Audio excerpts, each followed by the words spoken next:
Hello, everybody. Welcome back to FlurrySports, and we are starting a series here for fantasy football purposes. Walking you through every single division, we are going to be starting with the NFC West. A lot of fantasy goodness in the NFC West, a lot of confusion, though, in the NFC West. A lot of committees, which is sort of a fantasy owner's nightmare. But hopefully we can make a... I hate committees, too. Blame the Patriots for it. Yeah. At least running back by committee. But hopefully we can make some clarity of this. I think there's some obvious spots where these teams are going to be adding via free agency still. But yeah, I mean, we can start with the team that is going to be the best. That's the San Francisco 49ers. They're really, really good. This team's going to be one of the top teams in the entire NFL again. Their offense is going to continue to be good. We don't know who their quarterback is, though. And there's reason to talk about both. So in terms of ADP right now, we got Brock Purdy going to quarterback 26, Trey Lance going quarterback 27. Obviously, nobody knows what the hell to make of that, I suppose. It seems like it's going to be Brock Purdy's job if he's healthy week 1.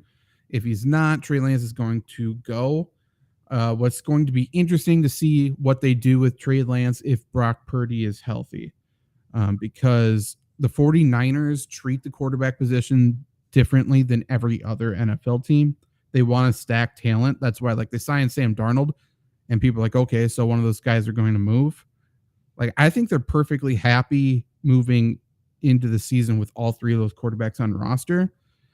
But if there's like a training camp injury somewhere else, we could see another team swoop in and try to trade a decent amount for Trey Lance, which would be interesting. But in terms of just quarterbacks then, so we don't know what Trey Lance is going to do. If somehow he's the starter, like, you got to draft him. He's going to be unbelievable for fantasy and I think good for real life as well. But we can't really say much more outside of that, I think. Brock Purdy, last year, he averaged 18 fantasy points per game in his final 6 weeks, which was roughly quarterback 10 through 12 ranking on a per game basis for the year. So my question to you guys then, obviously, if Brock Purdy starts every game or whatever, his value is higher than the quarterback 26 he's going as. But where would you feel comfortable drafting him? Would you feel comfortable if you know Brock Purdy starting week 1? Are you comfortable with him being your starting quarterback for fantasy? I think let's start there. I think so. I honestly do. And just in football talk right now, like, yes, it probably should be Brock Purdy's job, right? If he's healthy week 1, given what he did last year. I mean, but when does Trey Lance get to play? You know, you spent a second round pick on him. It feels like they're kind of stiffing this guy a little bit. And I don't know, maybe that's what people said about Jordan Love in Green Bay. I don't know. But I think, you know, if you're going the route where you're taking Brock Purdy, right, that means you're passing on Patrick Mahomes. That means you're passing on Josh Allen. You're passing on Joe Burrow. You're passing on all these top dogs, which makes me think that you're stacked at many other positions in quarterback. Sure. And I think, and like Zach, just going off what you said, that like 18 points per start last year. If you can get Brock Purdy, you know, in one of the late rounds, and he's your starting quarterback, well, I mean, maybe he doesn't get 18, but, you know, 15 points per game, 14. I know that doesn't sound great, but that's not a huge drop off from last year. And you had mentioned, you know, he's number 10 last year.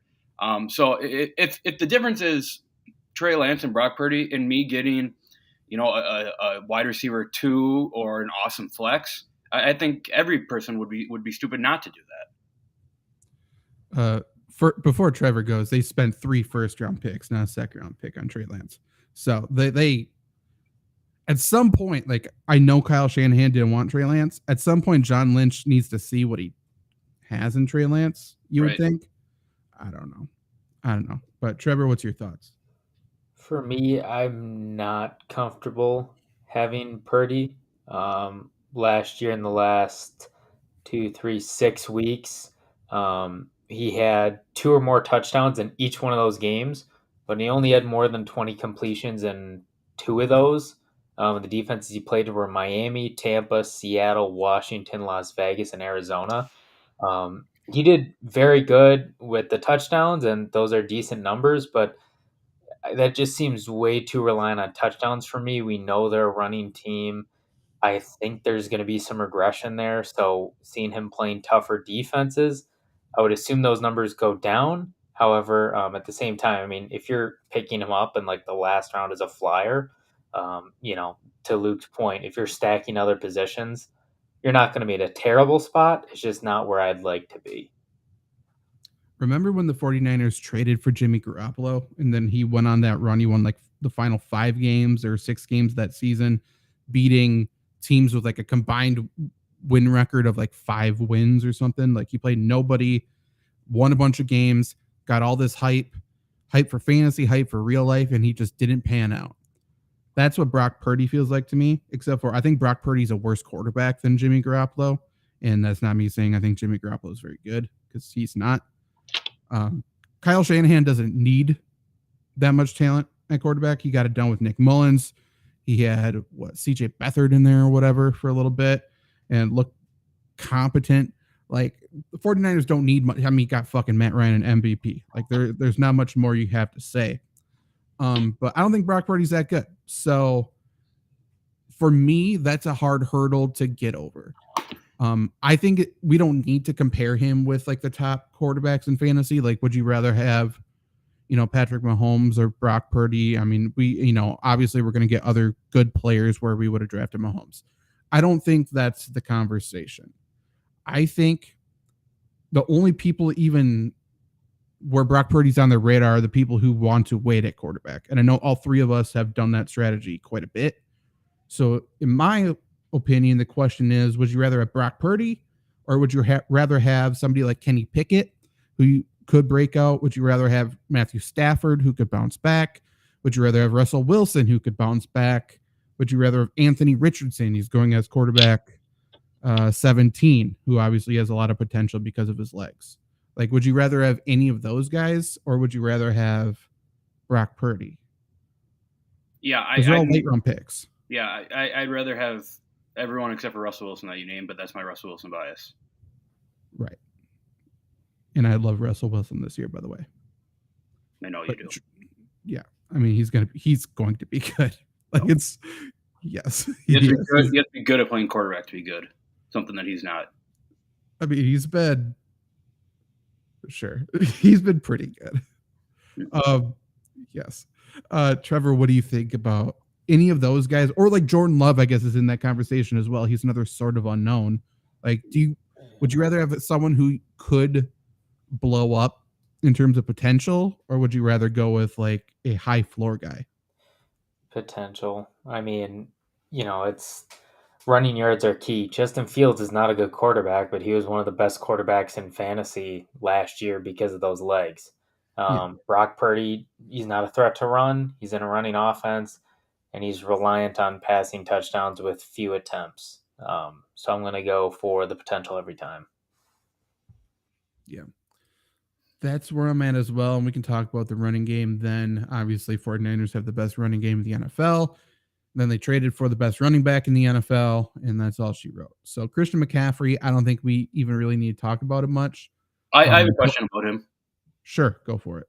Would you take him 1-1-1? Yeah. Okay.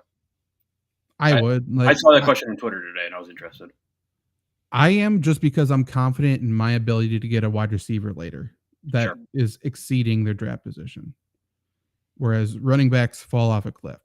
But like, Justin Jefferson's great, but I don't know. Like, you're relying on a lot of shit for Justin Jefferson to go right. Whereas Christian McCaffrey has to run behind Trent Williams. Right. I feel good about it. Yep. That was kind of where my head was at as well. And I don't care about injury risk, by the way. Yeah, fuck that. Like injury history. Do not give 2 fucks. Like, everyone has an injury history. Mm-hmm. Trevor, I think, disagrees, though. So I care about injury history a little bit. Not as much as many players. I guess I'd have to see the rankings. I mean, just going through last year, like, would I take Jonathan Taylor over him? No. Najee, no. I guess kind of thinking in that perspective, I guess I would take him 1. I'd rather not, but I don't think you can fault anybody that does. I mean, we've seen what he is when he's healthy, and it's the best running back in the league. Well, I'm not even sure there's even a conversation for him not to be the first running back off the board. It would just be, would you rather have Justin Jefferson, Cooper Kupp, or Christian McCaffrey? I was going to say I would throw my vote in for Cooper Kupp being first, but I don't have the stats to make that argument right now. Yeah, I mean, I'm fine with all three. I don't think there's a wrong choice. Yeah. I did a bunch of best ball drafts today, and Christian McCaffrey fell to 5 in one of them for me. Yeah, that's crazy. That's I'm happy with that. Yeah, I think Jalen Hurts was taken. Crazy. So, yeah, I got lucky.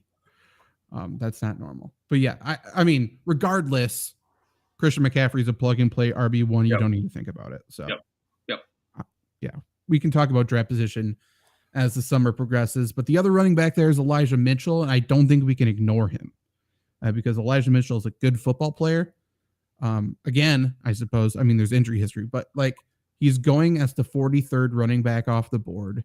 His ADP overall is 127, and he's falls into that category for me where he's clearly one of the best handcuffs, but he's going to have fantasy value every week regardless. He played several games with Christian McCaffrey, and he averaged 11.5 looks, which is rushing attempts plus targets. So if you're saying this guy is getting 11.5 looks per game, let's even say 10 looks per game in the 49ers offense, that's probably flex value. And he also scored a bunch of touchdowns. So I love him, especially if you're getting him 127 overall, RB 43 overall. That's a steal. What I think is interesting too is I don't necessarily like. Yes, I agree. You know, he 100% probably one of the best handcuffs in fantasy football. I don't necessarily know that a lot of people who are taking Christian McCaffrey are taking Elijah Mitchell, because I think many people think that Elijah Mitchell is a 2 in San Francisco is better than a lot of teams' 1s. And I would imagine that Elijah Mitchell's ADP gets boosted way the fuck up right before the season starts, just for that name value alone, that the 49ers run game alone. If I'm a Christian McCaffrey owner, I don't think that I'm reaching for Elijah Mitchell. But I think someone's going to be very happy drafting Elijah Mitchell. Like you said, he's very good at football. 10 to 15, looks or touches, targets, whatever you want to say. I mean, like you said there, Zach, that's flex numbers. And as a 2, he's probably the best two in the NFL right now. I mean, you can make cases other guys get, AJ Dillon gets how many looks a game. I'm sure this Ford character Brown at the Browns will get a ton of looks. But I'm with you. I don't think you can go wrong from a number 2 with Elijah Mitchell. I mean, he's a flex player with, I don't know, RB2 upside.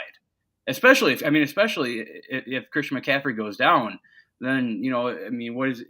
I want to say RB1 most week, but probably more than that RB2. So yes, I like Elijah Mitchell is what I'm trying to say, and I would draft him. I honestly would. Yeah, I think he played 4 complete games last year, maybe only 3, and let's just say 4. And in those 4 games, 3 weeks with McCaffrey, you're saying? Mitchell.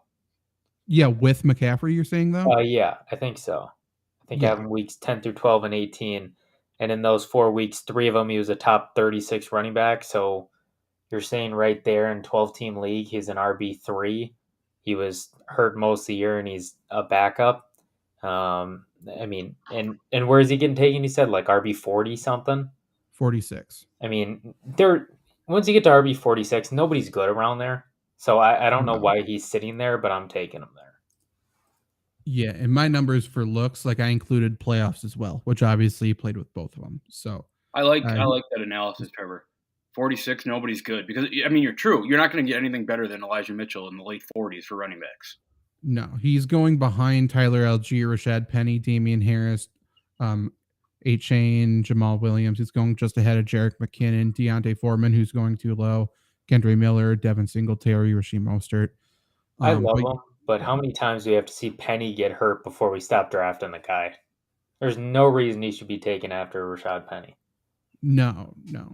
Especially with Swift now in Philly. But yeah, I mean, He's gonna, to your point, Luke, he's gonna rise. Like every single year, we have those handcuffs that are flex value in like rounds 9, 10. We see Jamal Williams there every single year. A few other guys. I assume he's gonna be right there. There's going to be other RB2s that get more looks than him.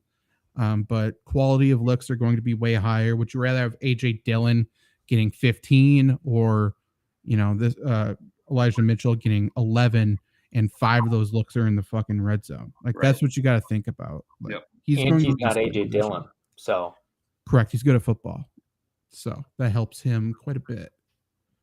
Wide receivers here, only 2 of note. Deebo Samuel, we talked about him on this channel already this summer. Going as the PPR, again, all these stats, by the way, in ADP, we're talking about in PPR. Going as wide receiver 16, which is 35 overall, so around that 3rd round mark. Last season, he finished as wide receiver 38 with 4 missed games.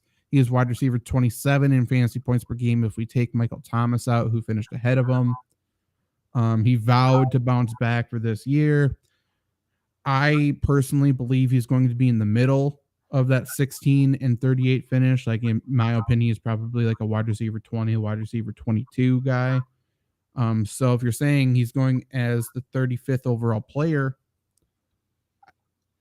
for me, it's too high. I think he's a good football player. I just don't love his role on this team. Yep. I mean, I 100% agree with that. I'd agree. Just for the sake of conversation then. So yeah, going 35 overall, that's just below Joe Burrow, Mark Andrews, DK Metcalf, just ahead of Kenneth Walker, Lamar Jackson, Jahmyr Gibbs, Amari Cooper, DeAndre Hopkins, TJ Hawkinson. Yeah, I would like all those guys more. Yeah, if you're drafting Deebo Samuel, and you said Mark Andrews going ahead of him. Yeah. If you have the choice between Deebo Samuel and Mark Andrews, take Mark Andrews. Is the point I wanted to make. For sure. I mean, like, how much worse is he, if at all, than Terry McLaurin, who's going 45 overall? Right. Or, like, I mean, Mike Williams, I don't think he's that much worse than Mike Williams, who's going 58. Chris Godwin, we don't know exactly about this Tampa offense, but he's going 60th, which feels a little too low. Yeah. So, yeah. There's other guys. And then Brandon Ayuk actually finished as wide receiver 15 last year. But he played every single week. But he had 6 single-digit weeks, which I don't love. He's going as wide receiver 31 though in ADP, which is 67 overall. So my question then for you guys is, would you rather draft Deebo Samuel at 35 or Brandon Ayuk at 67? Well, I was going to say, if you're going to invest in a receiver on San Francisco, it's probably Brandon Ayuk, right? Just given who's going around these players when they're going to be available. I mentioned it a little bit last week when we were talking with Deebo Samuel, but Brandon Ayuk last year, it seems like he kind of got back into the good graces of Kyle Shanahan. I know there was a situation there for a while, a couple of years back. And I'm a big Brandon Ayuk guy. Like, the dude's fun to watch. He's electric with the ball in his hand. It was 3 years ago. He had that 60-yarder where he hurdled the guy at the end. I mean, to me, like, if Deebo Samuel's not on this team, I think Brandon Ayuk is probably a top 15 receiver in the NFL. And it sucks. To me, it's just like Deebo Samuel. It's just a product of what team you're on. It doesn't suck in football terms. It sucks for us trying to figure out who to draft. I still don't think I want Brandon Ayuk. Just going back to that point that there's so many options. There's so many better players on this offense than Brandon Ayuk. But I mean, if I'm boxed and, there's you have either Brandon Ayuk or guys who are only going to see, 4 or 5 targets a game, I think you have to go Brandon Ayuk. I just don't necessarily know that's the case. So I guess in my expert opinion, I'm saying probably stay away from Brandon Ayuk. It sucks to do, but I think it's just, like I said, just the nature of the beast of the San Francisco 49ers. Yeah, I mean, if I have to choose between the two, I'm picking Ayuk, but to Luke's point, I'm not happy about it. He had 7 games out of those 17 where he had 5 or less targets. That's not at all what you want to see. However, it's much more palpable when you're drafting him where he is as opposed to Deebo where he is. I think if you're drafting, Ayuk in the 60s, that boomer bust is solid. That's fine for having a wide receiver 3, but I still don't love him overall. Yeah, I think there's going to be quite a few teams, like a shocking amount of teams that roll into the season with Deebo Samuel as their wide receiver 1. Yeah. Just given where he's being drafted, and I just don't feel good about that whatsoever. But yeah, Ayuk could be your wide receiver 3, and at that point, cool. Like if he finished wide receiver 15 last year, like he has that upside. If somebody in the San Francisco offense gets hurt, that just means more targets are freed up. Obviously, if Trey Lance is the quarterback, we don't know who he's going to lock onto. Like we have no idea. I don't think it's going to make much of a difference, but yeah, I like him, and I like him more after looking where he's going. Just because he's going just ahead of Marquise Brown, which I would fully agree with. He's going ahead of Rashad White, Deontay Johnson, Dallas Goedert. Mike Evans is there. I think that's an interesting conversation. Evans or Ayuk. I think I would lean Evans, but like that's the right place for him to go. I think he's going behind Kyle Pitts. I would take him over Kyle Pitts. Sure, yeah. Every day of the year. Yeah, like I'd take most people, but would you rather a Brandon Ayuk or a Michael Pittman? Ayuk. I think I'd rather Michael Pittman. I think it's close. Pittman's going 61. Ayuk's going 67. Yeah, I've been a Pittman denier for a couple of years now, and he's actually played much better than I thought he's played. Sure, but then, I mean, how much do you trust Anthony Richardson's arm too? I mean, I trust Anthony Richardson as much as I trusted Matt Ryan last year. That's fair. I suppose. And I guess Phillip Rivers the year before that. And I will say, the routes Pittman runs are the exact routes that Anthony Richardson notably has like a blind spot for, though. Yeah. Which is kind of concerning. Like, I'm sure it's going to get fixed. How quickly, I don't know. Right. Then last, George Kittle. I mean, when he plays, he's a fucking superstar. He's a madman, and he's asked to do so much in the running game that he always gets banged up at some point. Still, he finished as tight end 4 last year. He's going as tight end 4 right now. He was tight end 3 last year, despite missing 2 games, and he was tight end 2 in points per game. He's going 59 overall at tight end 4. And I don't know. I love him as a person. I love him as a player. And when he's there, like pretty much every time I've drafted him in mock drafts and actual drafts, he's fallen to me. Yeah. So I feel okay. But like for me, I guess I'll ask what your guys' thoughts are. For me, he's a guy I'm never reaching for, but if he falls, I'm very happy with it. That was going to be my exact comment. I said, if he's, what did you say? What pick he's going at, or what round? He's going 59 overall. Okay, so probably middle 5th round, somewhere in there. Yeah. If I have a 4th round pick, and I want to do a tight end, which I don't necessarily want to. I'm like you said, I'm not reaching for him. If it comes to the 5th round and he's the number 1 player on the board, comes to the 6th round, and he's the number 1 player on the board, I don't know how you can't draft him. Mm-hmm. Yeah, I mean, 5th round, 6th round, you're probably going to have some assortment of 2 running backs, 3 running backs, and 1 or 2 wide receivers. At that point, with the depth of wide receiver, you're probably good there. Kittle certainly won't hurt you. And even if he's not great, I mean, you don't really lose out on much because chances are you can get a tight end on waivers won't be George Kittle, but he'll be pretty solid too. I will say George Kittle's very easy to trade as well. Yeah, big name value. And everybody loves him.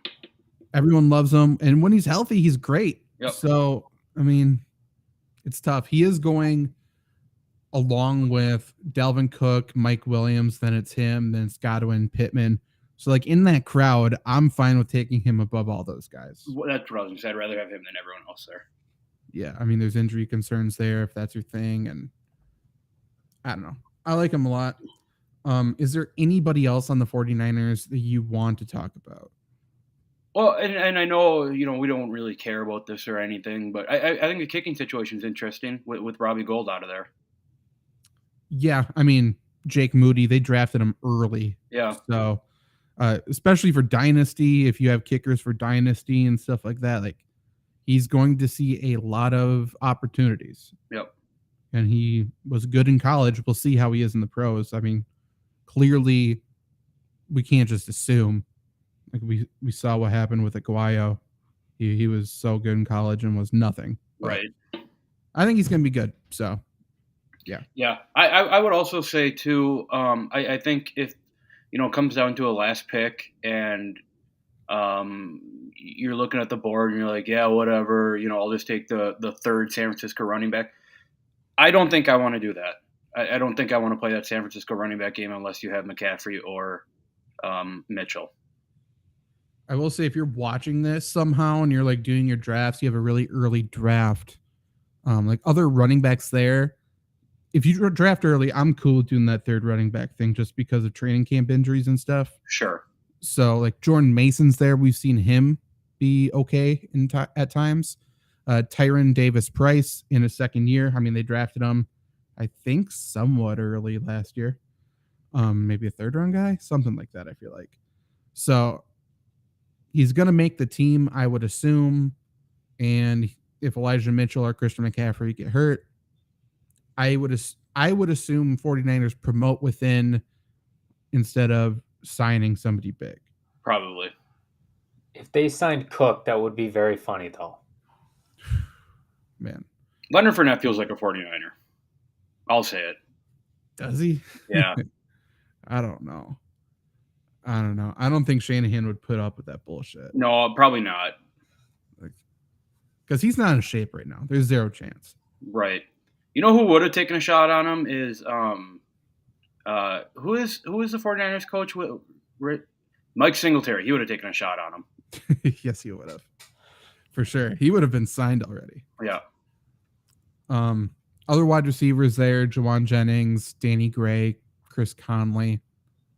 They're for sure not going to be Willie Snead's there somehow.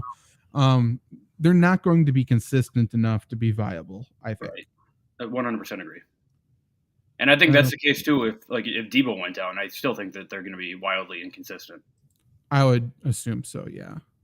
Danny Gray or whatever had some moments, so he would be the one I would look at, but yeah, I wouldn't look very long. Seattle, Geno Smith is the clear guy. He was great last year. Quarterback 5 overall, quarterback 8 on a per game basis. He's getting drafted as quarterback 14, which is 112 overall. Is Geno properly valued? Is he overvalued, undervalued? What's your thoughts, Luke? So as much as I and I think a lot of other people love Geno Smith, right? He had a really cool story, all the way from dominating West Virginia to getting punched in the face to being out for however long to winning comeback player of the year. Like I love the story. You have to imagine there's regression, right? I mean, Geno Smith is not going to be QB5 this year. Was it a situation where I bring this up a lot, but was there a situation where teams just didn't know what Geno Smith was last year, so he could kind of play loose and do that?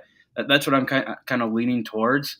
Saying that, though, I kind of really like how the Seattle offense is shaping up here. There's a ton of receiving weapons. There's a ton of rushing weapons. I mean, I think Geno Smith, of course, Seattle's not the best team in the NFL or anything, although they did squeak into the playoffs last year. I think you could have worse than Geno Smith. Like you asked us before, kind of those that Jordan Love tier. I think Geno Smith is maybe a tier or two above that, and I wouldn't mind taking him a tier or two above that. Like I think if you're missing out on the heavy hitters of quarterbacks that go in the first 4 or 5 rounds, I think you can wait for a Geno Smith in like the 9th, 10th round, and you can somewhat feel comfortable about it. Yeah, I like him. You got to expect regression outside of the weeks, 3 through 5 when he was playing horrible defenses. He only had 3 top 10 finishes. So, I mean, I don't think you draft him to be a top 10 guy.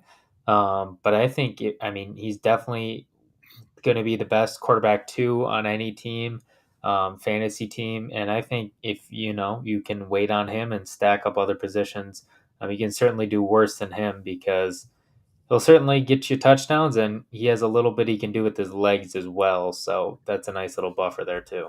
And Zach, before you go, I think I would feel more comfortable, going in with Geno Smith as my QB1 than Brock Purdy. Oh yeah. I guess based on where they're being drafted as well. Yeah, I'm not sure if Geno regresses that much. Like, I don't think he's that great of a quarterback. I just think the system's too good. Like, the only way I see him regressing is that Seattle just runs the ball a shit ton. And I know they want to run the ball more, but I don't think their defense is going to allow them to just sit on the run. Like, I think he's going to have to pass. Seattle had as many opportunities as you would want to replace him, or even just have a contingent plan in place for the future if he's not good. They didn't do it. They signed him. They signed him to a deal where he still has to prove something, so he still has that motivation. It's not like he finally got a payday and gets to sit on it. Right. So I like that. And not only do they not draft his contingency plan or the future replacement or anything like that in the way Packers did with Aaron Rodgers, they drafted him a weapon in Jackson Smith and Jigba, who the Seattle did not think was going to be there. Mm-mm. So, like, I think Seattle's going to have some issues early in the season because Smith and Jigba's there, actually. Like, I think they're going to struggle with balance. I think they're going to struggle with how they call these games. They also drafted Zach Charbonnet, who I think is good. We'll talk about him in a little bit. Like, they got two new rookies that need to get the ball, and I think balance is going to be weird. However, their offensive line gets better. Their pass catchers are still very good. And I don't know, like, Arizona got worse. Yeah. 49ers are great, but like Chargers, or not Chargers. Who else is in this fucking division? The Rams. Rams. I'm not afraid of. Jalen Ramsey's out of fucking town. Like, I don't know. I'm not rolling up with all the confidence in the world in Geno Smith, but if I'm waiting, sure. Yeah. Am I the one who forgot he played for the Chargers in 2018? Yeah. No, yeah, he just sat there, did nothing. Crazy. Yeah, but to your point, Zach, I think all signs point to, I don't know if Seattle qualifies as a sneaky team or a sleeper team, which probably they don't, considering they made the playoffs last year. But I mean, I think all signs point to Seattle can do some damage this year. Yeah, I think they're going to be pretty good. I believe in Pete Carroll a lot. Yeah. And I think he's going to be fine there. I say that, and then you look at where he's going, like quarterback 14. I feel good about that. Yeah. Right behind him's Aaron Rodgers. I'd rather have Aaron Rodgers. Yeah. Like, immediately. Then Jared Goff. I think I'd rather have Geno, but I think they're neck and neck. Yeah. Like, the quarterback ratings are weird. Russell Wilson's going 18. I'd rather have Russell Wilson. But just ahead of him, Kirk Cousins. I might rather have Geno. Daniel Jones, I'd rather have Geno. Tua. I mean, I personally would rather have Geno because Tua's never touching my team. But, I mean, on a per-game basis, Tua's probably a little better. Dak Prescott, I think I'd rather have Geno. I think it's close. Deshaun Watson, I'd rather have Watson. Trevor Lawrence, I might rather have Geno. I don't think Trevor Lawrence is a fantasy stud. Especially in that shit division. Like, they may be in a lot of running situations there. And they drafted a new running back to do that. So, yeah. Like, Geno is the perfect weight at quarterback and draft him and feel fine. And you know what? If you aren't that confident in Geno, draft Geno and draft Kyler Murray later. Yep. Because Kyler Murray's going super late, and I don't think the Cardinals are going to be very good. I don't have any confidence in Kyler Murray this year. This isn't me putting any confidence in him. But if you get him for free, shit. I mean, that could be Brock Purdy too. Brock Purdy. Well, I mean, just looking at the people going, Anthony Richardson's going later. Russell Wilson, like I said, Derek Carr is usually okay for fantasy. Stafford's there. Kyler Murray, Kenny Pickett's got weapons, getting better. But then, one of the 49ers guys. And we'll see what Mac Jones does with DeAndre Hopkins too. Right. Like, I don't know. I might be the only one here. This seems like one of the biggest years compared to the past where it's just wait on quarterback more than ever before. Like, I love Mahomes and I love Allen, but I mean, the guys you're listing off, I mean, Russell Wilson at 18.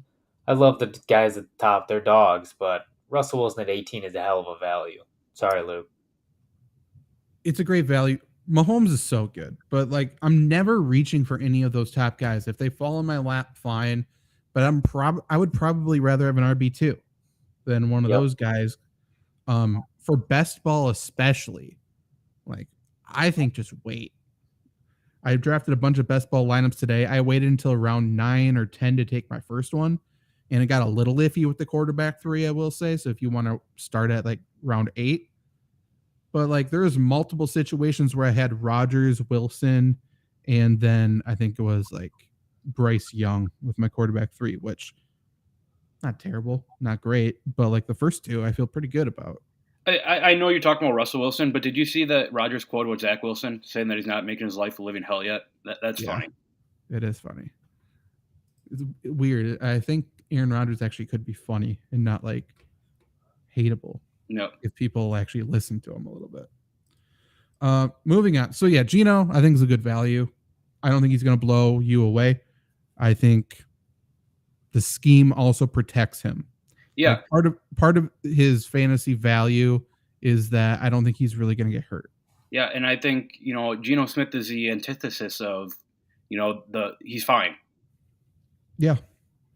Yeah, I mean, Kirk Cousins has made a fantasy living, if you want to call it that. Like Kirk Cousins has been pretty darn good for fantasy. Yeah. Is he a good quarterback? Not really. But like for fantasy, he's great. Yeah. Ish. Kenneth Walker next, though. So Kenneth Walker finishes RB18 last year. He's going as RB14 this year, which is 36 overall. If you remember, the Seahawks sort of eased him in. He was coming off injury, I believe, a little bit too. So starting in week 5 onward, he averaged 15.8 fantasy points per game in PPR. That's up from 13.5 for the full season. If you just took that 15.8 per game, that ranks as RB9 on a per game basis. So he was good, but he has more competition this year, and we might as well talk about them both at the same time. Zach Charbonnet's there. He's going as RB36 though. That's 107 overall, and I think he has the skills to be a 3-down back. I think we could see an even split in this backfield, and he is more built for like a bulkier role. Like he's just not small.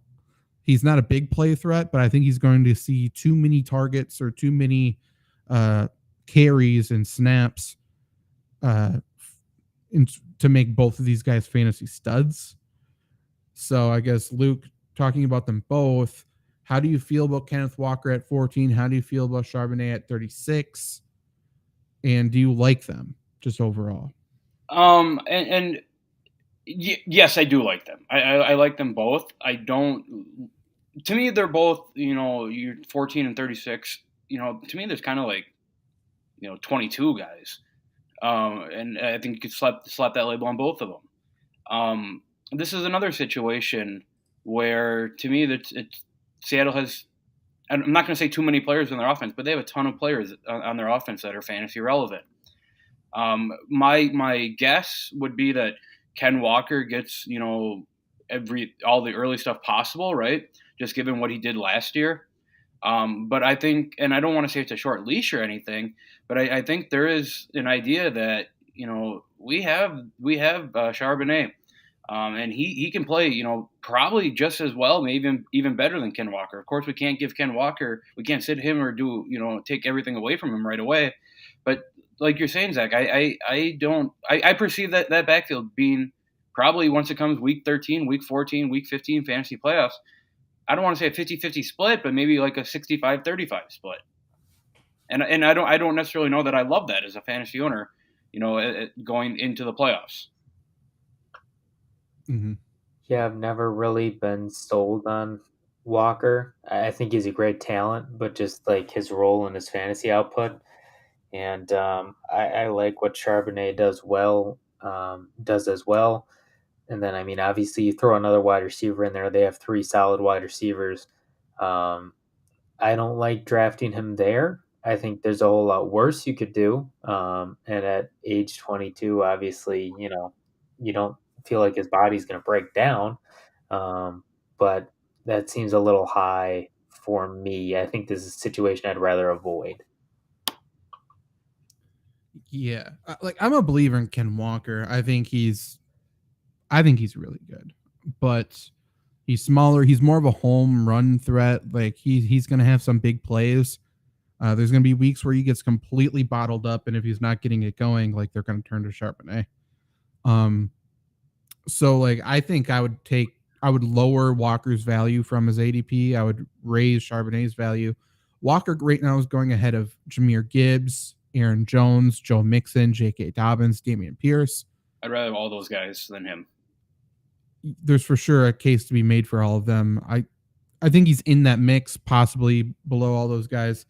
Charbonnet is going below Herbert, Antonio Gibson, Brian Robinson, Alvin Kamara, AJ Dillon. He's going just ahead of Samaje Perine, Jamal Williams. So, and maybe other than Alvin Kamara, I'd want Charbonnet over all of those guys.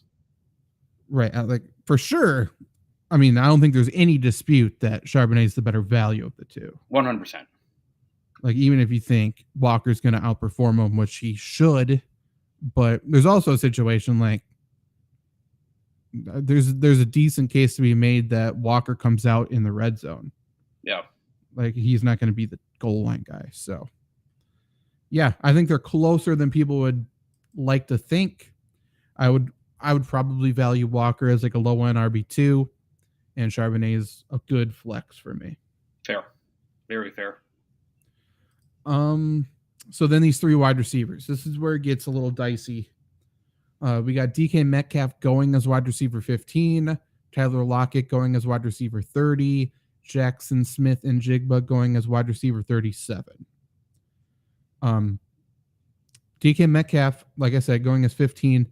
He finished as wide receiver 16 last year. He's inconsistent. He had 6 games in single digits. So nearly half of those games. Tyler Lockett actually finished ahead of him last year, wide receiver 13.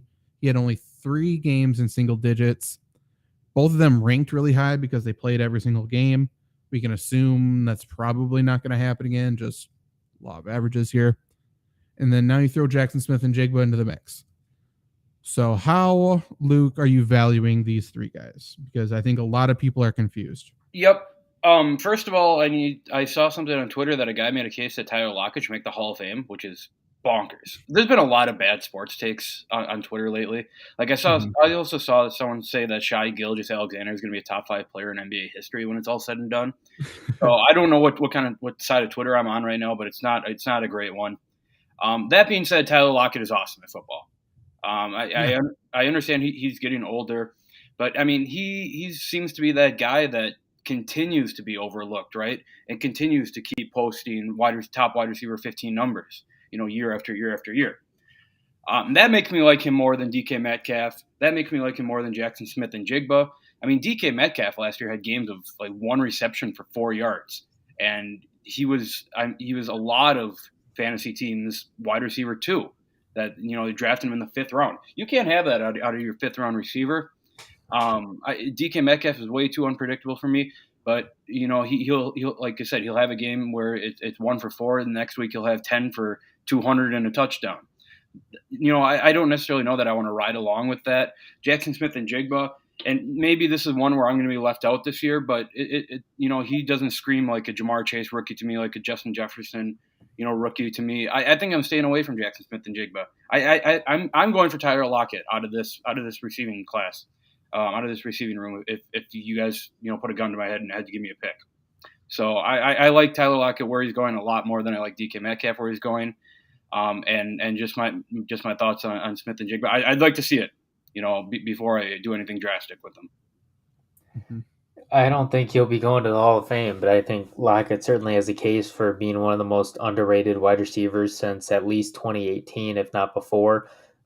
He's been in the league since 2015. He's only played less than 16 games once, and that was in 2016 when he played 15. PPR finished his last 5 years 13, 15, 8, 13, 17.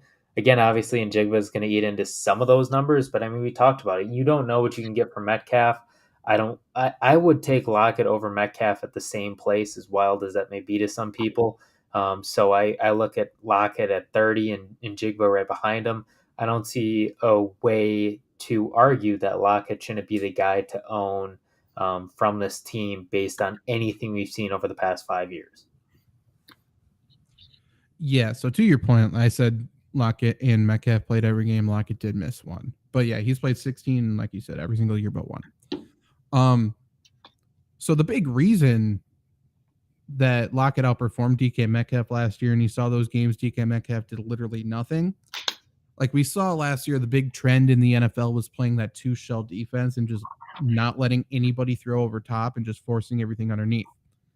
So my question to you guys, and anyone who's a DK Metcalf believer, and anyone following us for any period of time knows I don't think DK Metcalf's good at football. I will say that I'm a DK Metcalf believer. Sure. So do you think he can do anything other than run a go route? I don't. Okay. So then he's not good. Because like teams can easily take that away. That's the new philosophy that's the new base defense across the league, is just to not let over top, don't get beat over top. So like he does do some stuff underneath. I understand that. I'm using a blanket statement, but the majority of his damage is just being a big, fast guy who runs straight. And that gets taken away by one guy sometimes. Yep. It's so easy to take away. Yep. I don't disagree with that at all. I actually 100% agree with that. So, I mean, then Tyler Lockett does more stuff underneath. So there's that. And Jackson Smith and Jigba, that's where he is going to excel, is the underneath stuff. So I do wonder how much he takes away from Lockett in that regard. And like, I just need to see how this offense looks in the preseason, to be completely honest. But like, I am a little worried about Lockett's role because of Jackson Smith and Jigba. I certainly value Lockett more than Smith and Jigba year one. I'm not sure if Lockett's contract situation off the top of my head. For whatever reason, I feel like this is his last year on his contract. I'm not for sure though. But yeah, so if we look at where these guys are going though, like I said, DK Metcalf's going wide receiver 15. I think that's too high. Tyler Lockett's going wide receiver 30. He's going 32 spots after DK Metcalf. You guys are talking about possibly taking him straight up over Metcalf.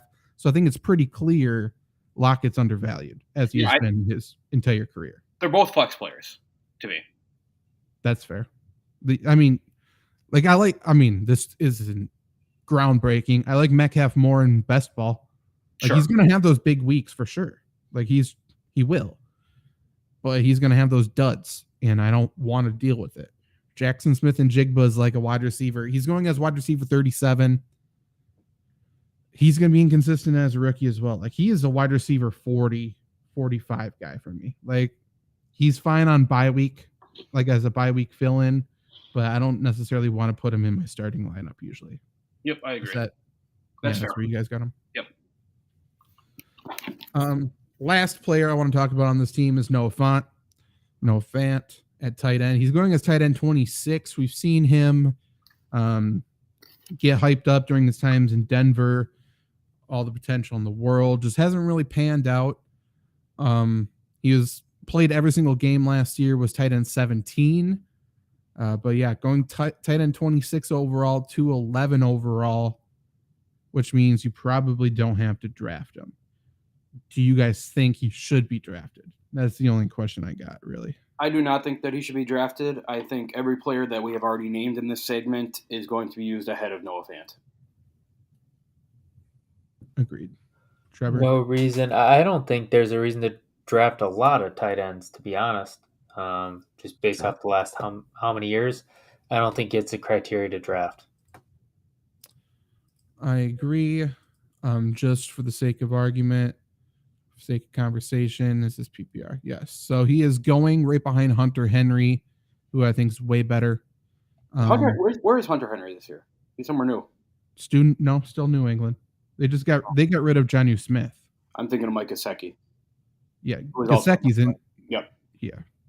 So Henry's 25, McBride's 24, Gesicki's 23. Noah Fant's going ahead of Isaiah Likely at 27, and I would much rather have Isaiah Likely. Sure. Handcuff and week to week. But Hayden Hurst is going 29. I'd rather have Hayden Hurst. So yeah, there's quite a few guys.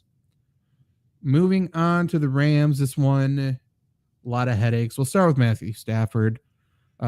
He's going as quarterback 20th right now, 144 overall. Last year was a disaster. Like, he was hurt going into the season. That offensive line was one of the worst in the entire NFL. And then his weapons also got hurt. So like, he was terrible. And the whole situation was terrible. Like, there was nothing good. And on top of that, Cam Akers decided he wanted to be a whiny little bitch. So then they didn't have a running game either. So it was so stupid. This year, Rams don't really have much at wide receiver outside of Cooper Kupp at the moment. They need to run the football. Like, this team needs to run the football to be successful at all, because their offensive line, while I think it's better, it's still not good. If they run the football, establish the run right away, that's going to slow down pass rush, and then everything's good to go. But they need to do that. And if they can, then I think Matthew Stafford's a decent quarterback. If not, he's not going to play 17 games. So he's just going to get hurt. So for me, as much as I love Matthew Stafford, if he's healthy, I still think he's a top 10 talent in the league, probably a top 5 talent in the league. I can't touch him for fantasy. Yep. I just can't do it. Yep, I agree. Too many question marks for me. It hurts me to say, but I kind of wish he retired after the Super Bowl, walked into the sunset. I mean, we talked about it. He had a mixture of like a golfer's and tennis elbow last year, which I've had one of them, and just one is horrible. Like, I don't know why people didn't think that was a bigger deal. I mean, they have a Villa on the offensive line, which is nice, but their offensive line still kind of sucks. So I don't want to touch it. Their offensive line was hurt last year too, so that was part of it. Like, they're without a doubt they're better this year, but they're still not great. They still have to play Nick Bosa twice a year. There's still some Arizona guys that can rush the passer. Like, it's not the easiest division in terms of pass rush, but got Jaron Reed in Seattle ready to take your head off. Is he back in Seattle? Apparently, I was just looking at their defense. They have everybody south of the border. Devin Bush is there too. Bobby Wagner's back. I knew Bobby Wagner's back. I like Bobby Wagner. But yeah, so Stafford, I think he has the potential to be a low-end quarterback 1, but I'm not going to bank on it. There's a million other guys I'd rather take. Running back. So Cam Akers is going as running back 23. He finished as running back 35 last year. He was good for the final 4 weeks, which is basically when he started to try and not pout. If he's motivated, I think he's talented. I think he could be a good RB2 for us. Yep. He's going to 65 overall. But we know the Rams are going to take a hot hand approach. I think they have to be delicate with him. So I think they're going to give him the first and second chance to develop some sort of rhythm early on. So I have cautious optimism, I will say, with Cam Akers. That's where I'm at. Where are you guys at? Yep, we've all played the Cam Akers game before, right? Some of us it worked well, some of us it didn't work well. I'm playing the Cam Akers game again this year. Sean McVay wants to run the ball. Whether his offensive line is good or not, he wants to. He wants to. They have to. Cam Akers is good enough to be able to do that. I hope that, like you said, Zach, he's not a whiny pussy anymore. But when he plays, he is a good football player. I think I've said it multiple times already. The Rams are going to pick for a bounce back team this year. I think a lot of that rides on Cam Akers, and I think the Rams are instantly better than they were last year, and maybe that gives them a little bit more motivation to play some football. So I'm in on Cam Akers this year. I'm a vindictive person. I'm of the mindset that once a bitch, always a bitch. I've thought that about DK Metcalf, and I think that about him. I really liked him. I like what he brings to the table, but to your point, hot hand approach, is he probably going to get his feelings hurt again? Yes. I don't trust this offense outside of Cooper Kupp around him either, so I don't love him. He's tantalizing being drafted where he is, but for me personally, you'd have to drop probably another round for me to want to take him. So after the draft, a lot of people said, "Oh, look, the Rams did right by Cam Akers. They didn't go out and draft a top-tier running back to compete with him. They waited until round 6, I think, something like that, to grab Zach Evans, who we'll talk about next." Zach Evans is really good at football. Like, he went in like round 6. I do think it's 6. Like, he's a third-round guy. He's not any worse than Zach Charbonnet in terms of pure running ability. Like, I think he's going to be pretty damn good at just running. He's not a receiving back. He's going to be a bruiser. He's going to beat the crap out of some guys. He's going as running back 58, 194 overall. And if you told me that him and Akers split the carries evenly, it wouldn't surprise me in the absolute slightest. Like, this is a good player.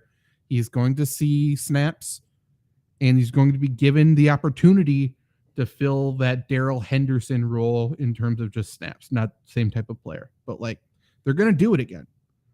Sean McVay doesn't learn. He does the hot hand approach every time, for better or for worse. Sometimes he picks the wrong player to keep going, and that's how they're going to do this. They feel like they went from one extreme with Todd Gurley, and they were like, "Oh, we can't do that ever again and give a player 1 million touches. Now let's do it this way." And this is worse. It's way worse. I miss those days, man, when all the good running backs were getting like 300 carries a year. Yeah. It's also crazy that he decided to change his philosophy in the fucking Super Bowl against the Patriots. That's a wild time to change it. Sure is. Trying to outsmart Bill Belichick. That's what happens. It's so stupid.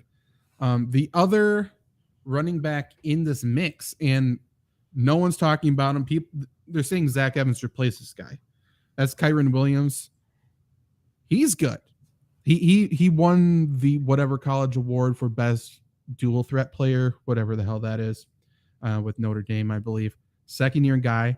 I think Cam Akers and Zach Evans split like the rushing snaps, and I think Williams gets used as a wide receiver out of the backfield.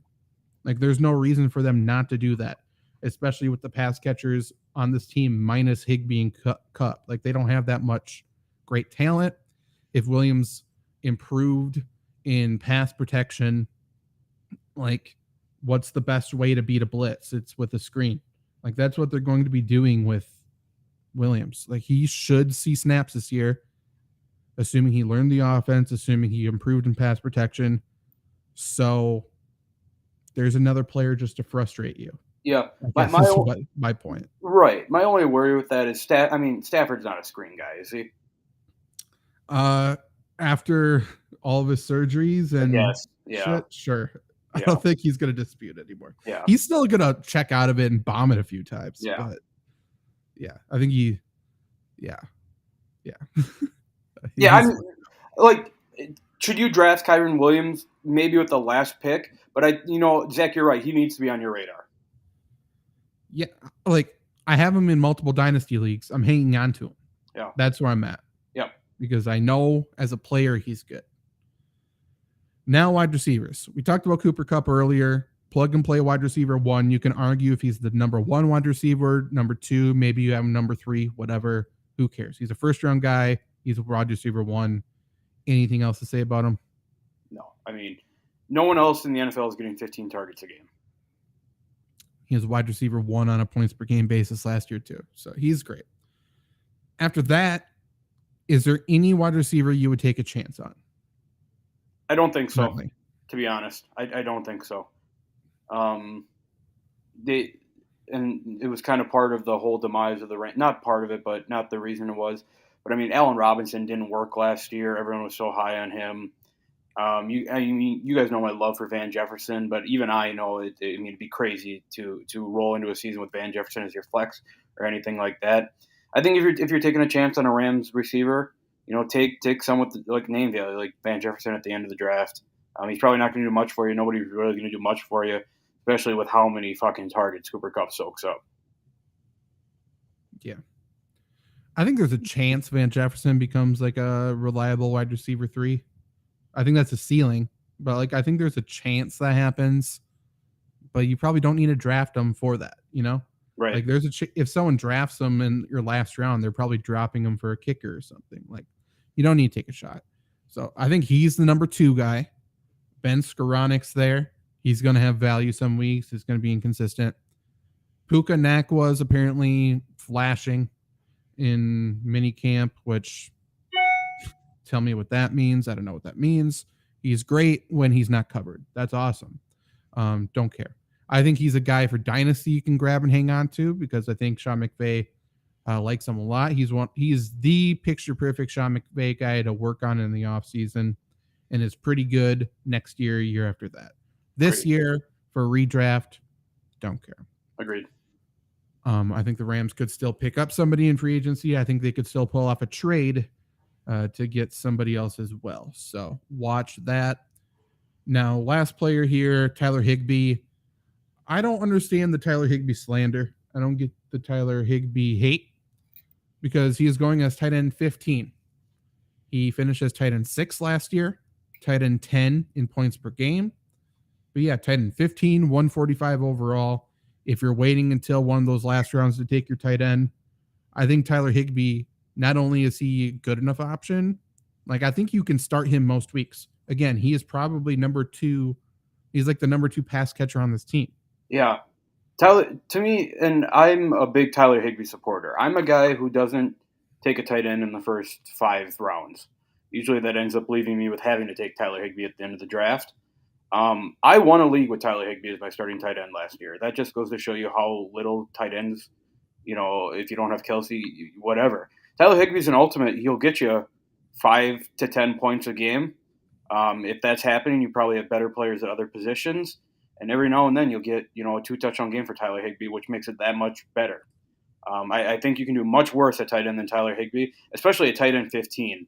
If just off the top of my head, if I'm making his rank, I would probably slot. Tyler Higbee is probably the 9th tight end that comes off of my board. Like I said, you can do much worse. He's an ultimate. He'll get you 7 points, 3 receptions, 40 yards, and throw in a touchdown. That's all extra. You have better positions if you're taking Tyler Higbee. So I'm in on Tyler Higbee. I mean, he had double-digit PPR points each of the first 5 weeks of the season, 8 of the weeks total.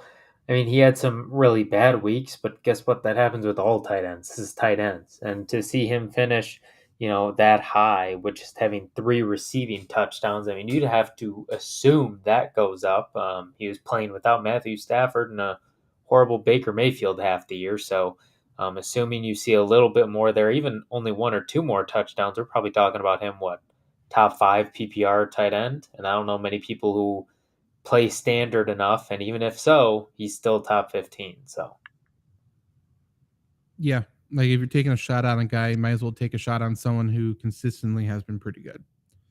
He's going behind Cole Kmet, rather of Higbee, going behind Dalton Kincaid for some reason, going behind Chika Okonkwo. I like Okonkwo, but he still hasn't proved it. Higbee's proven it. Don't overthink it. You don't need to get cute, especially at tight end. Just fucking take the guy who produces. Tight end sucks enough. Just take a guy who catches passes. There's going to be a ton of people who are upset about drafting Dalton Kincaid high this year. For sure. And he might not even line up at tight end for these guys. Right. It's so stupid. Kyle Pitts is still going tight end 5. So yeah, that's all you need to know. If you're drafting Pitts 5, I got an oceanside property in Montana just waiting for you. He's going 66 overall. Let's just take a look quickly who's going there. I guess, okay, so we had talked about this stretch earlier, I guess. He's going ahead of Brandon Ayuk, Marquise Brown, Rashad White, Deontay Johnson. He's going ahead of Dallas Goedert. There's no excuse. Crazy. Knock it off. I don't get it, man. Just take Dallas Goedert. If you go even lower than that, there's no excuse that Kyle Pitts is getting drafted ahead of Dalton Schultz or Pat Freiermuth either. No. Darren Waller's below him. Yeah. For all the reasons you like fucking Kyle Pitts, Darren Waller has all those same attributes, except he's done it in the NFL. Right. It's mind-blowing. And if we are on freezing cold takes at the end of the year, fine, because we got multiple other years to fucking back us up. We're still ahead on the scoreboard. And if you're watching from Freezing Cold Takes, go to letsgowisconsin.com for more Freezing Cold Takes. True. We should do a couple week stretch at the end of the summer where we just fire off the hottest takes. Oh, I'm so in. We'll figure it out. Let's wrap up with the shittiest team in the NFL, shall we? Arizona Cardinals. They got a doofus as a head coach now. Their GM is kind of cool. Timeout. They had a doofus as a head coach. They're just replacing him with another doofus. Correct. Who is their head coach now? Is it that weird dude from the Eagles? Gannon. Yep. Oh, I don't like him. Gannon. He's an idiot, dude. He's so dumb. Like, he was brought in to be a young, hip guy for Kyler Murray, which is what Cliff Kingsbury was brought in. I want a Caleb Williams, Kyler Murray competition next year. It's ridiculous. So we'll start with Kyler Murray. Obviously, he was great for fantasy last year. QB 7 per game. Is that true, or is that how he finished? I don't know. That sounds right. Yeah, that's probably right. He's going as quarterback 22. Obviously, he's coming back from an ACL. I would guess he comes back around Halloween. I'm guessing he's coming back around that late October, early November, probably on the early November side since they got nothing to play for. Hello, Randy. Thanks for jumping in. I don't even know. My king, Randy. Randy, if you're still here, this is the first thing I want to know, Randy. Are you still here? That's it. Just let us know that, and then we'll continue on with the conversation. But yeah, Kyler Murray, I know you guys, how you guys draft, so I'm guessing I know the answer, but are you willing to draft him as your quarterback 2 to start the year and burn a roster spot? Where is he going? I'm sorry. Quarterback 22, 152 overall. I assume that comes up. So I'm guessing he's going to go maybe 13th round. I'm willing to take him there, I think. I think I'm willing to burn a bench spot on him, especially if you have an IR spot. I'm willing to burn that on him. Okay, before you answer, Trevor, hey, Randy's here. Randy. Okay, thank you. Randy, what's the next question? Let's tread lightly here. What do we ask Randy next? Because Randy, you're an enigma, and I don't want to ruin that because that needs to stay in place. So don't overshare. But what's the next question? Appetizers you ever had? No, we're not. We'll do that after, Trevor. What do we? I don't want to answer. I'm thinking about it. We need to learn something about Randy here. Do we? I think so. I think it's better if he's like that guy you don't know from over the fence from like Home Improvement. You know what I'm saying? I think that would make them fun. This is the only thing I want to know today. Maybe we'll learn one new thing every single time.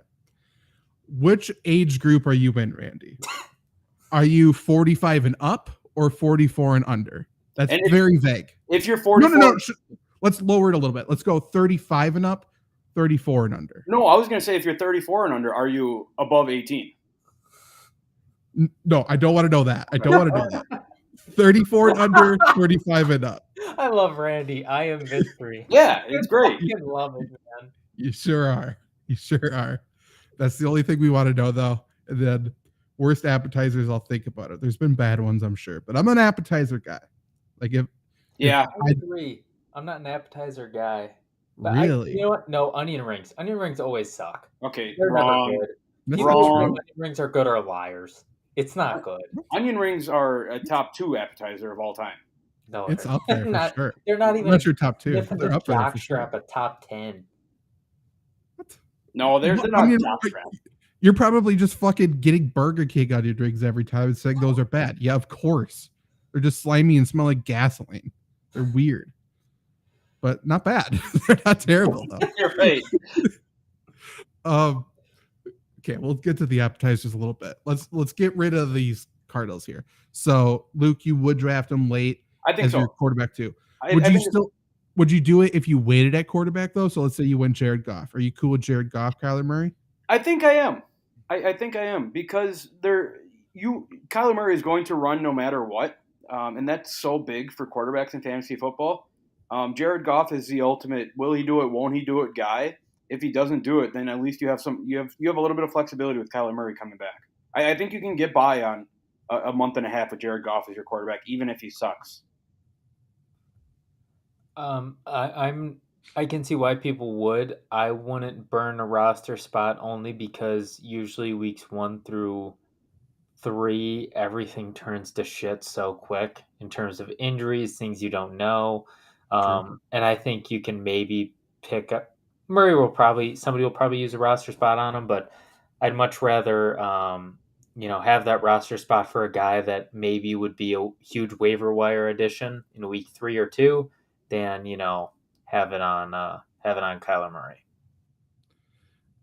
I agree. Like the only way I'm taking him is if I don't want to drop him. That's the thing. So if I can sell him to somebody, trade him as like a package piece, I'm cool with it. But I need roster flexibility to start the year. Like I'll drive myself crazy if I don't have that. That's 100% fair. My worry with Kyler Murray, and I could easily see it pay off for somebody and they win their championship. My worry is you said he's going to run. I don't know that. Like he's coming back from an ACL surgery. What if he plays with a knee brace?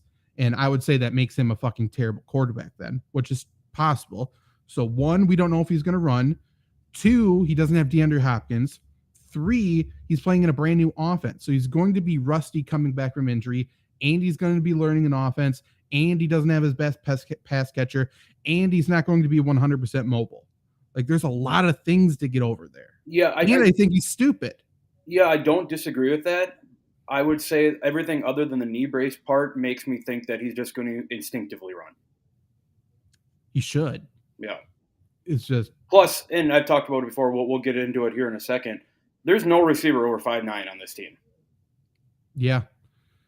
Like, so we can use this to talk about the entire team then. If I'm the Cardinals and if I'm Rich Gannon, God forbid, like they should be running 2 tight end sets. Yes. That's what this team should be doing. They should go 2 tight end. They should run the football. They still have an offensive line that can run the football. They still have James Conner, and it sets things up for Kyler Murray when he's back. It sets things up for Colt McCoy, because if you can run the football, take a little pressure off of Colt McCoy, that'd be great. That's what they need to do. And you get possibly your 2 best players on the field, because Zach Ertz is a stud. Yep. Coming back from injury, he's still a stud. Trey McBride's a dog. He's very good. Like, that's what I would do. So then at that point, then you're saying you got Rondale Moore and Marquise Brown. Like, I mean, this team sucks. Mm-hmm. So I don't know. Yep. Rondale Moore's good too. I don't trust anything about this team, man. Mm-hmm. I agree 100%. Yeah. So I guess the rest of this conversation is probably irrelevant because I'm probably avoiding everybody. But James Conner going as RB25, finished RB19 last year, finished the season strong, and that was without Kyler Murray. He's basically the only show in town. Like Keontae Ingram, I believe, is the RB2, Corey Clements running back 3. So let me throw something at you guys. I've been vocal in this startup dynasty draft that I just completed. Two quarterback, or I should say quarterback and a super flex. The only 2 running backs that I really have, other than guys who could do something every now and then, is Derrick Henry and Cam Akers. Those are my starting 2 running backs. The thought crossed my mind to throw a second rounder out for James Conner. Yeah, I don't mind that. He's probably close to 30. Like, he's not going to be around forever. Right. He's probably going to take a beating this year. But I don't hate it. Like, I would probably, if I'm you, I'm selling Derrick Henry. But yeah, yeah. Like, I think he's fine. I think James Conner's fine. If he's met RB2, I think you're okay with it. But I'm never going to be happy with it. But right. I think he's going to give value back. That's okay usually. Just to be transparent, my plan is to hope Derrick Henry is another 1,800 yard season and sell him at the end of this year and win a championship. That's not going to happen. I can tell you that. That's not a good strategy. The offensive line's bad. There's no receivers to, like, teams should load the box with 11 guys. Like, why would you guard Treylon Burks ever? And that's the wide receiver 1. Then, like, you work your way down. So Derrick Henry, like, if I'm the Titans, I'm limiting his workload because they're not going to win this year. Like, I guess, they should be doing whatever it takes to make sure Derrick Henry is healthy next year. Fair. Starting now. Randy's firing off questions to everything except for the answer to my question. So I go back, Randy. You answer that, and we'll answer your questions. Wide receivers then. So again, Keontae Ingram, don't touch. No other running back, don't touch. They'll probably sign somebody else. They'll probably re-sign Darrell Williams. And at that point, we'll have to talk about it. But no matter what I say in that moment, don't pick up Darrell Williams. Just don't do it. I'll probably say, hey, could be flex value, but I'm lying. Just don't do it. Like, don't fall into that trap. Do you guys remember when Tyson Williams was a thing for like a half a week? Yeah. He's on the Cardinals now, so good for him. Good. Also, have you looked at that entire quarterback room? What a fucking nightmare. What are you talking about? David Blau is the man of the people. And Jeff Driscoll. And Colt McCoy. And Clayton Tune. What a terrible situation. And who is Amari DeMercado? That's the running back I want. That's also, they have a tight end called Bernard Sykowitz, which reminds me of Sykowitz from Victorious, and that makes me laugh. Oh, hell yeah, Sykowitz. He's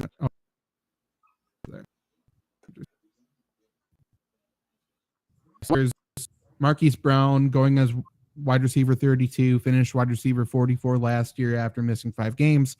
Wide receiver 27, fantasy points per game if we take on Michael Thomas ahead of him.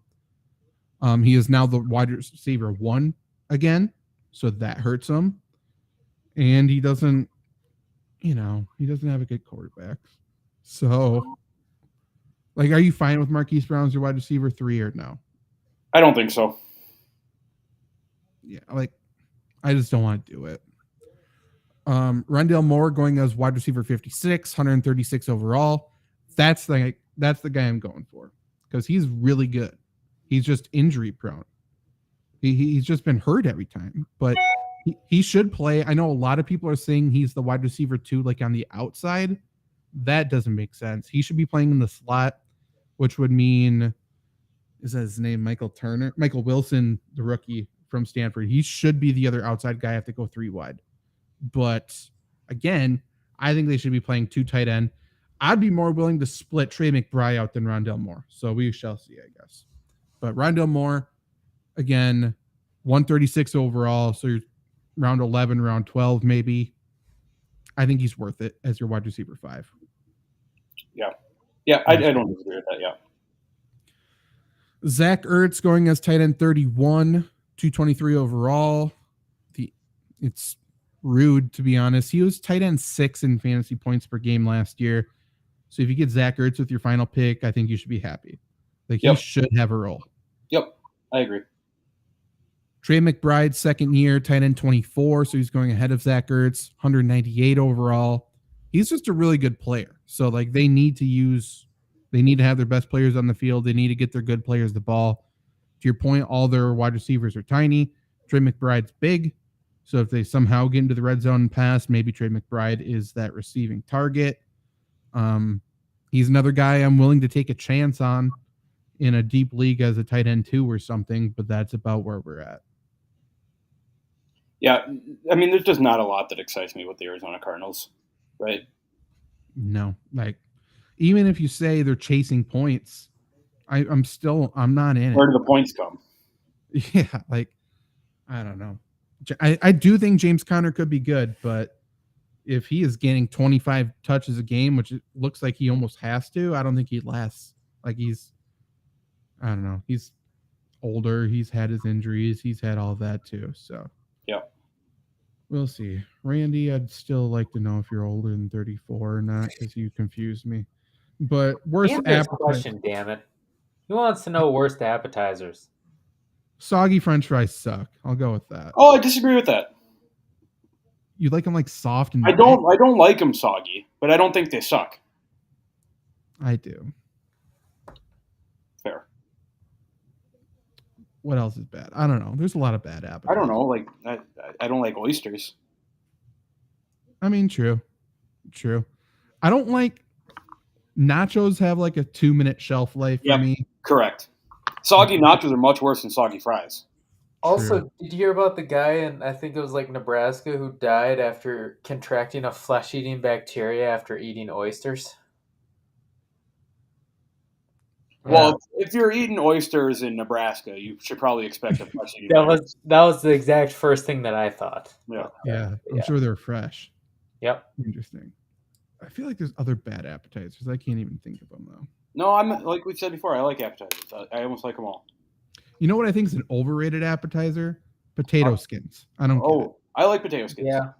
Also, soft pretzels, overrated. Oh, no. You know what soft pretzels are great for? If you're drinking all day and you just need a bite, soft pretzel is what you need to have. Fucking brewery with a soft pretzel and like good mustard. Yes. So good. Good. Trevor, you're probably getting that like the frozen pretzel, dipping it in the gross ass cheese. No. See, like, the cheese. What are you talking? No, stop it. The cheese is the better part. Nobody likes a pretzel and mustard. That's the worst dipping sauce for it. Orange marmalade's better than that. No, the mustard's good. How old are you? You're older than Randy. Orange marmalade. What are you talking Dude, about? the orange marmalade and soft pretzel slaps. You just said pretzels suck. That's the best sauce for it. The best one. But it always runs out because everybody eats it first because they know it's the best one. I have never had orange marmalade on a soft pretzel. If you haven't had it, you haven't lived. All right, it goes orange marmalade, nacho cheese, and whatever the fuck. I'm going to be honest, Trevor. At the bottom. I don't think I've ever been in the presence of orange marmalade in my 25 years on this earth. Dude, what a life to live. I envy you. Try it with the soft pretzel. No. Dude, I've had it. Dude, you won't go back. It's like the PBB and J burger at Culver's. You won't go back once you try it. I get like a sweet thing with it because I've had like a compote thing with like a charcuterie board with like pretzel and like that's good. But I don't want like orange on my pretzel. I'm not a huge fan of the orange flavor. Yes, you do. You do want it. Also, orange marmalade is just like boiling down all the peels and bitterness. Like that's fun. It's delicious. Sweet. They put in sugar. Come on, it's but I don't want to be chewing on some orange peel through my pretzel. Who puts mustard on a pretzel? I don't know. Everybody except for people in Wisconsin. Crazy people, yeah, who don't care about flavor. I have a take. Sure. I think I've said this before. The more neon the cheese is with pretzels, the more I like it. Yes, you. I mean, that's fair. That's fair. I think you're right too. Yeah. Yeah, that's fine, I suppose. Other questions here. What have we got? Just typed in cheesecake. Cardinals first draft taken next year. Yes. I think Patriots sign Hopkins. Yes. Brock Purdy has to be the number 1 quarterback for the 49ers. Yes. Probably. Does Watson have a bounce back year? Yes. Favorite bar food? I mean, if they got pretzels, I'm probably getting pretzels. No. I think so. I mean, to your point, onion rings are always good. And maybe it's Wisconsin bias in me, but I think I'm taking cheese curds every single day of the week. Absolutely. That's the correct answer for most people. I don't. Or poutine. Poutine is so good. I've never had poutine, to be honest. It's fine. It's so overrated. And I don't like deep fried cheese curds that much. So. Which is fair. They need to be lightly breaded. Like anything beer battered though, like sure, I'll take it. Dude, they got beer battered pizza at this joint in Green Bay, and it's awesome. Thin crust pizza. That sounds like a lot, but man, it's incredible. Jalapeno poppers. That might be my top one. Yeah, they're up there. They're up there certainly. Those have cream cheese, Trevor. If you've never had cream cheese, I have. I had one of my buddies at a Super Bowl party. He's like works at Sendix. He made jalapeno poppers for all of us, and it was solid. I'll give him credit. Imagine that. Cheese is great. I forgot his name, but shout out to him. He knows who he is. It's not really a bar appetizer, but I love calamari. Okay. Oh, Sterling. Shout out Sterling at Sendix. Sterling Brown? Yeah. Not him. Definitely a white Sterling. Oh. Sounds like a douchebag. A white Sterling. Hey, I don't know, but he makes good jalapeno poppers at Sendik, so I'm not gonna judge. Okay. I don't know. Is there any other bar food or appetizer? I mean, bar food's just appetizers, basically, right? Yeah. I mean, bar food is they always play. True. That is true. Spoken like a true Sam Howell fan. Hell yeah. Kelsey has to be the number 1 tight end. Yeah. He outscored the number 2 tight end by 100 points last year. Yep. Which is obnoxious. I think you can consider him as the top overall pick, I think. I don't I wouldn't. Why wouldn't you? Right. 100% agree. Yeah. I also think, I'm sorry, just to go back to Sam Howell real quick. I think he gets too much hate for that. He only eats chicken tenders. No. I wish I only ate chicken tenders. No, he gets too little. It's not the take that he only eats chicken tenders. It's that if people go out to eat, he brings them with him. Yep. Yeah, I don't think there's anything wrong with that. That's it. Everything's wrong with that. No. It's so safe food.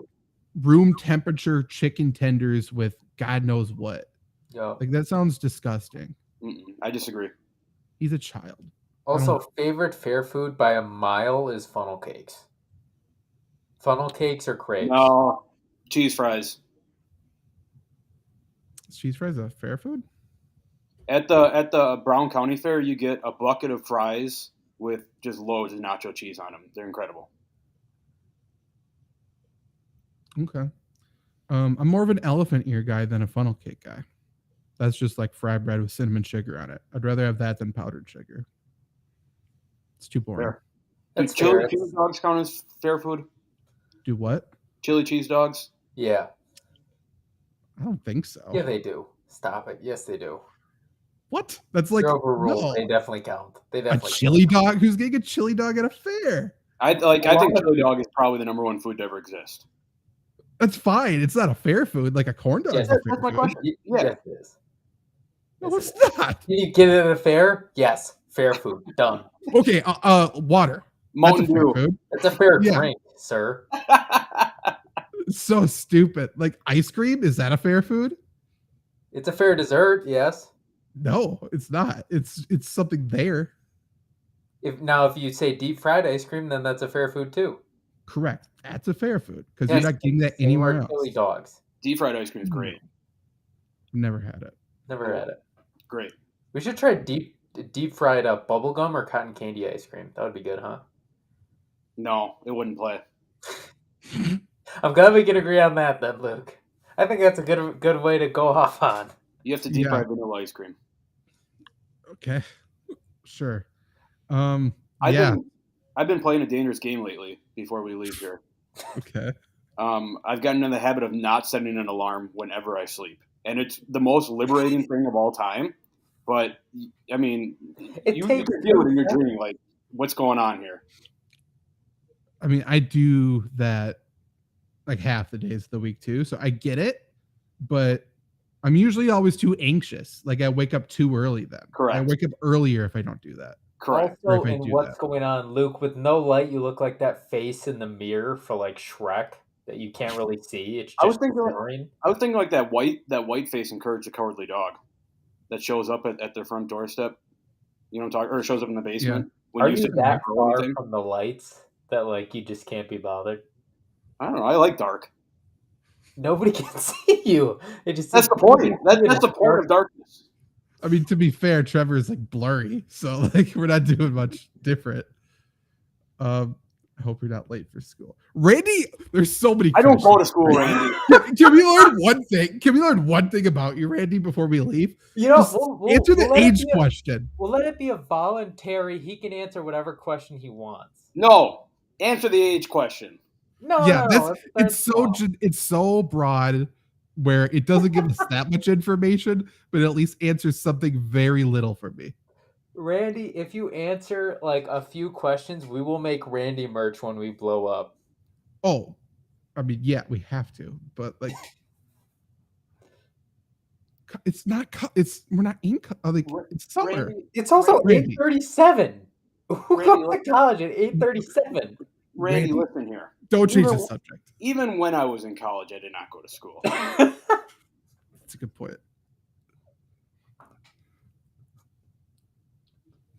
Come on, Randy. Answer the question. I'll sit here. No! Favorite water? Tap. Fiji. Fiji. The cold stuff you get from the containers at the golf course. Too cold. That is such a bad take. I hate that take. It bothers me every time I take a drink of water that's cold. Because like, oh, Luke, because it hurts your teeth, or what's the point? I don't understand it. It's much easier to drink when it's lukewarm. No, it's not. It is.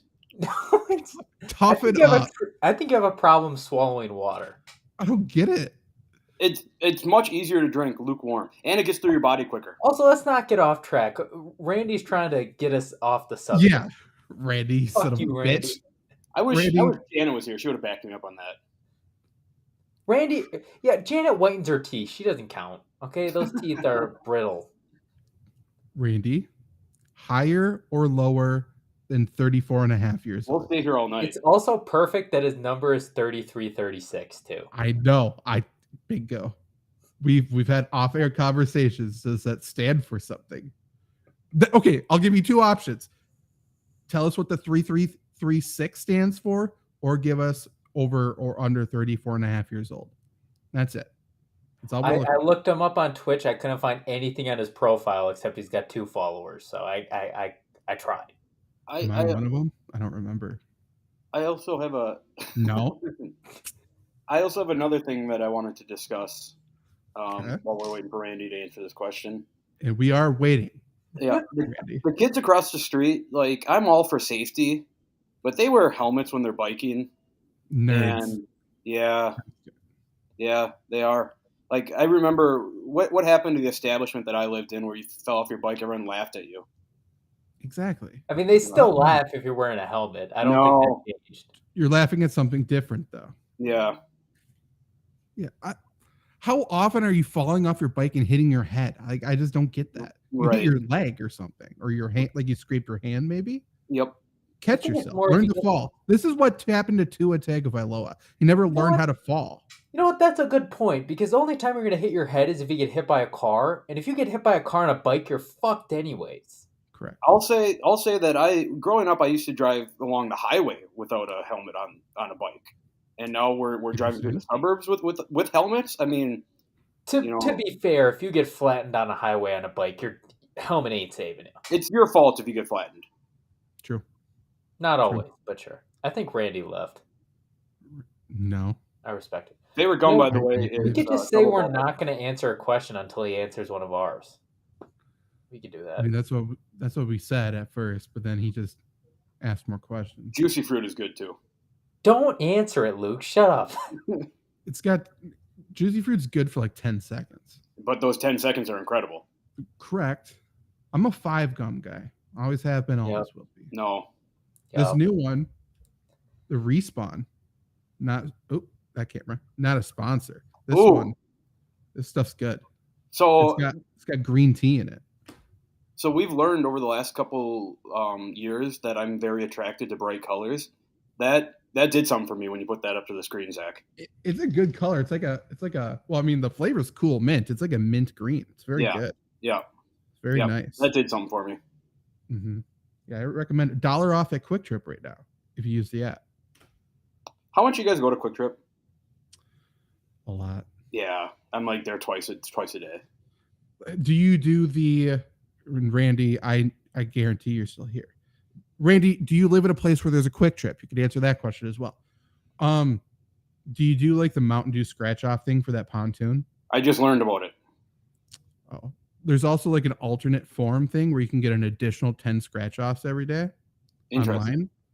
So I'm over 1,100 entries so far. Hell yeah. That's where I'm at. I use my rewards card every day, and then it just clicked in my head. I'm like, what the fuck am I even using this for? So I went on the app, and I saw, holy shit, this is like good shit. Yeah. And those scratch things, like you can get free Gatorades. I got $4 off a bag of jerky the other day. Wait, scratch games from where? Quick Trip. The Quick Trip app. It's Dude, like a all I daily get is off. grand prize entries. I don't get jack shit from them ever. Well, figure it out. Gotta use that alternate form.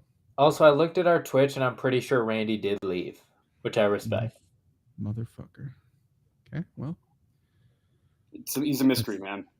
That's the show. And hey, yeah, you respect it, but I'm not happy with it. Yeah. So, I mean, it's the allure. And I don't think he's going to rewatch this. Can you rewatch? You can rewatch on Twitch, so maybe he will rewatch this. Randy, we will not forget. Good luck asking fantasy questions this season. If somehow you want to just comment a number, which is your age, at some point in the coming weeks, that'll be cool. Yeah, or leave it on one of our videos on YouTube. I'll try to find it. If we won't even ask it. Just put a number somewhere in this summer, this year, whatever. We'll know. Mm-hmm. No one else will know. We'll know. Yeah, that's boys. All. Breaking news: Walker Kessler's committing to playing for Team USA. How about that? Next to Austin Reeves and Bobby Portis. Talk about an awesome front court. Add Robbie Hummel while you're there. Shit. Jesus. Dude, I saw Jimmer was balling up in 3-on-3. How come he's not playing in the Olympics for the United States? True. I mean, he should because he's a pro. I don't think they let anyone who's getting paid. Yeah.